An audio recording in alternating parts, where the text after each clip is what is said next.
Dear students, next topic is centrifugation. A centrifuge is a device used to separate components of a mixture on the basis of their size, density, the viscosity of the medium and the rotor speed. The centrifuge is commonly used in laboratories for the separation of biological molecule from a crude extract. In a centrifuge, the sample is kept in a rotor. What is a rotor? Rotating part of the centrifuge. Actually, centrifuge having two portions, one rotor and a motor. Motor is electrically working and rotor is the rotating part of the centrifuge. That means the sample is kept in a rotor that is rotated about a fixed point or an axis, resulting in strong force perpendicular to the axis. There are different types of centrifuge used for the separation of different molecules, but they all work on the principle of sedimentation. Then another term, that is the title is centrifugation. Centrifugation is the technique of separating components where the centrifugal force or acceleration causes the denser molecule to move towards the periphery while the less dense particle move to the center. The process of centrifugation relies on the perpendicular force created when a sample is rotated about a fixed point. The rate of centrifugation is dependent on the size and density of the particle present in the solution. So what is that? That is the centrifugal force. Centrifugal force is equal to omega square into radius. That means how we can calculate omega, or this one? Omega is equal to 2 pi into RPM. RPM means rotation per minute divided by 60. Next we can see about relative centrifugal force. So what is the relative centrifugal force? Or relative centrifugal force is the measure of the strength of rotors of different types and sizes. This is the force exerted on the contents of the rotor as a result of rotation. Relative centrifugal force is the perpendicular force acting on the sample that is always related to the gravity of the earth. And different centrifuges can be used for the comparison of rotors, allowing the selection of the best centrifuge for a particular function.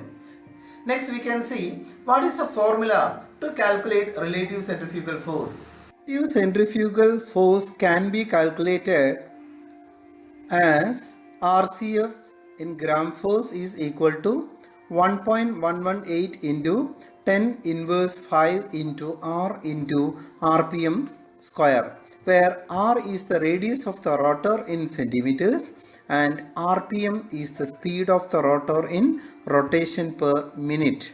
There are different types of rotors in different type of centrifuges. Let we can see what are the rotors types and how they are used. Centrifuge rotors are of different types. The first one is fixed angle rotor. These rotors hold the sample tube at an angle of 45 degree in relation to the axis of the rotor. The particle strike the opposite side of the tube, where the particle finally slide down and are collected at the bottom, and faster than other type of rotors as the path length of the tube increases. The direction of the force is different from the position of the tube. Some particle might remain at the sides of the tubes. Next type is swinging bucket rotors or horizontal rotors. Swinging bucket rotors hold the tube at an angle of 90 degree as the rotor swings as the process is started. The tubes are suspended in the racks that allow the tube to be moved enough to acquire the horizontal position. The particles are present along the direction or the path of the force that allows the particles to be moved away from the rotor towards the bottom of the tubes. Because the tubes remain horizontal, the supernatant remains as a flat surface, allowing the deposited particles to be separated from the supernatant. The third one is vertical rotors. Vertical rotors provide the shortest path length, fastest run time, and the highest resolution of all the rotors. The tubes are vertical during the operation of the centrifuge. The yield of the rotor is not as ideal as the position of the tube doesn't align with the direction of the centrifugal force. As a result, instead of settling down, particles tend to spread towards the outer wall of the tubes. These are commonly used in isopycnic and density gradient centrifugation. See, this is how a centrifuge works. See, these are the centrifuge tubes at a rest, and this is at the time of rotation. And as a result of centrifugation, two portions will get after centrifugation. The clear solution is called supernatant, and sediment is otherwise called residue. So this is a residue, means suspended particles, and this is a clear solution called a supernatant. Next, we can discuss about different types of centrifuges used in laboratories. There are more than 10 types of centrifuges are used. But here we can discuss about the major 4 types of centrifuges commonly used in laboratories. Benchtop centrifuge. Benchtop centrifuge is a compact centrifuge that is commonly used in clinical and research laboratories. It is driven by an electric motor where the tubes are rotated about a fixed axis, resulting in force perpendicular to the tubes. Because these are very compact, they are useful in smaller labs with smaller spaces. Different variations of benchtop centrifuges are available in the market for various purposes. A benchtop centrifuge has a rotor with racks for the sample tubes and a lid that closes the working unit of the centrifuge. The next one is high-speed centrifuge. High-speed centrifuge, as the name suggests, is the centrifuge that can be operated at somewhat larger speeds. The speed of the high-speed centrifuge can range from 15,000 to 30,000 rpm. The high-speed centrifuge is commonly used in more sophisticated laboratories with the biochemical application and requires a high speed of operations. High-speed centrifuges are provided with a system for controlling the speed and temperature of the process, which is necessary for the analysis of sensitive biological molecules. The high-speed centrifuge come with different adapters to accommodate the sample tubes of various sizes and volumes. All 3 types of rotors can be used for the centrifugation process in these centrifuges. Refrigerator centrifuges. Refrigerator centrifuges are the centrifuges that are provided with temperature control ranging from minus 20 degrees Celsius to minus 30 degrees Celsius. A different variation of centrifuges is available that has the system of temperature control, which is essential for various processes requiring lower temperatures. Refrigerator centrifuges have a temperature control unit in addition to the rotors and racks for the sample tubes. These centrifuges provide the RCF of up to 60,000 gram, that is ideal for the separation of various biological molecules. These are typically used for collecting substances that separate rapidly like yeast cells, chloroplast and erythrocytes. The chamber of refrigerator centrifuge is sealed off from the outside to meet the conditions of the operation. Next one is ultracentrifuge. Ultracentrifuges are the centrifuges that operate at extremely high speeds that allow the separation of much smaller molecules like ribosomes, proteins and viruses. It is the most sophisticated type of centrifuge that allows the separation of molecules that cannot be separated with other centrifuges. Refrigeration systems are present in such centrifuges that help to balance the heat produced due to the intense spinning. The speed of these centrifuges can reach as high as 150,000 rpm. It can be used for both preparative and analytical works. Ultracentrifuges can separate molecules in larger batches and in a continuous flow system. In addition to separation, ultracentrifuges can also be used for the determination of properties of macromolecules like the size, shape and density. Next, about types of centrifugation.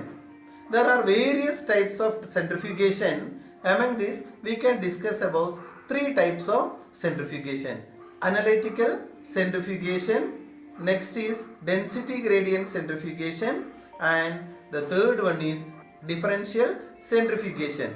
What these three types of centrifugation means, and what is the principle, steps and uses of these centrifugation techniques can be seen in detail from the following slides. Analytical centrifugation is a separation method where the particles in a sample are separated on the basis of their density and the centrifugal force they experience. It is a versatile and robust method for the quantitative analysis of macromolecules in solution. It is based on the principle that particles that are denser than others settle down faster. Similarly, the larger molecule move more quickly in the centrifugal force than the smaller ones. It is used for the determination of the relative molecular mass of a macromolecule can be performed by a sedimentation velocity approach or sedimentation equilibrium methodology. The hydrodynamic properties of macromolecules are described by their sedimentation coefficient. They can be determined from the rate that a concentration boundary of the particular biomolecule moves in the gravitational field. The sedimentation coefficient can be used to characterize changes in the size and shape of macromolecules with changing experimental conditions. Three optical systems are available for the analytical ultracentrifuge, like absorbance, interference and fluorescence, that permit precise and selective observation of sedimentation in real time. Here is the steps of analytical centrifugation. Small sample sizes 20 to 120 mm cube are taken in analytical cells to be placed inside the ultracentrifuge. The ultracentrifuge is then operated so that the centrifugal force causes a migration of the randomly distributed biomolecules through the solvent radially outward from the center of rotation. The distance of the molecule from the center is determined through the Schlieren optical system. A graph is drawn from the solute concentration versus the squared radial distance from the center of rotation, based on which the molecular mass is determined. Application of analytical centrifugation. Analytical centrifugation can be used for the determination of the purity of macromolecules and for the examination of changes in the molecular mass of supramolecular complexes, and it allows the determination of the relative molecular mass of solutes in their native state. Density gradient centrifugation. It is a separation of molecules where the separation is based on the density of the molecule as they pass through a density gradient under a centrifugal force. The principle is that molecules settle down under a centrifugal force until they reach a medium with the density the same as theirs. In this case, a medium with a density gradient is employed, which either has to decrease density or increasing density. Molecules in a sample move through the medium as the sample is rotated, creating a centrifugal force. The more dense molecule begin to move towards the bottom as they move through the density gradient. The molecules then become suspended at a point in which the density of the particle equals the surrounding medium. In this way, molecules with different densities are separated at different layers, which can then be recovered by various processes. It's involved in density gradient centrifugation. A density gradient of a medium is created by gently laying the lower concentration over the higher concentration in a centrifuge tube. The sample is then placed over the gradient and the tubes are placed in an ultracentrifuge. The particles travel through the gradient until they reach a point at which their density matches the density of the surrounding medium.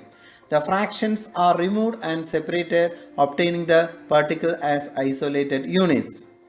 Applications of density gradient centrifugation. Density gradient centrifugation can be applied for the purification of large volumes of biomolecules. It can even be used for the purification of different viruses, which aids their further studies.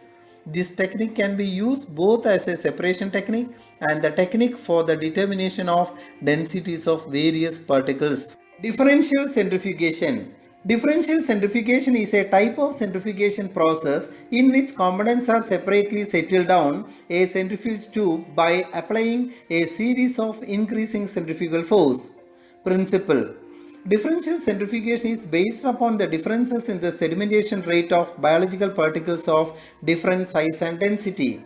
As the increasing centrifugal force is applied, initial sedimentation of the larger molecules take place. Further, particles settle down depending upon the speed and time of individual centrifugation steps and density and relative size of the particles. The largest class of particle forms a pellet on the bottom of the centrifuge tube, leaving smaller sized structures within the supernatant. Thus, larger molecules sediment quickly and at lower centrifugal forces, whereas the smaller molecule take longer time and higher forces. In the case of particles that are less dense than the medium, the particle will float instead of settling. Steps of differential centrifugation. The sample solution is homogenized in the medium containing buffer. The sample is then placed in the centrifuge tube, which is operated at a particular centrifugal force for a specific time at a particular temperature. By the end of this operation, a pellet will be formed at the bottom of the tube, which is separated from the supernatant.